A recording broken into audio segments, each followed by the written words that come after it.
মাদারগঞ্জ, মেলান্দর,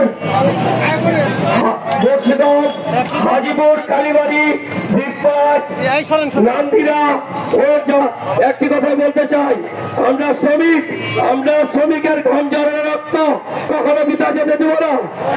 আজ আমরা এখান থেকে একটা প্রতিজ্ঞা করবো, আমরা জামালপুর জেলা হোটেল শ্রমিক ইউনিয়নের যারা আসছি, আমরা আজকে যেভাবে একাত্তর আসছি আগামী দিনে একাত্তর থাকবো। আগামী দিনে আমরা আমাদের সংগঠনকে উন্নয়ন করার লক্ষ্যে সবার হাতে ধরে পায়ে ধরে আমি একটা কথা বলতে চাই, আমরা শ্রমিক বিগত দিনে যা হয়েছে পুনরায় যাতে এই ঘটনা না ঘটে আমরা সবাই একমত হয়ে এই সুন্দর সংগঠনটা আমরা জামালপুরে যেভাবে আসতে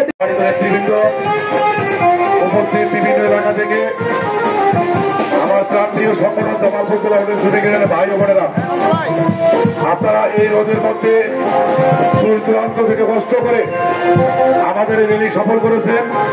এই কারণে আমার পক্ষ থেকে আপনারা ধৈর্য সহকারে জামালপুর জেলা হোটেল শ্রমিক ইউনিয়নের র্যালি উপভোগ করলেন।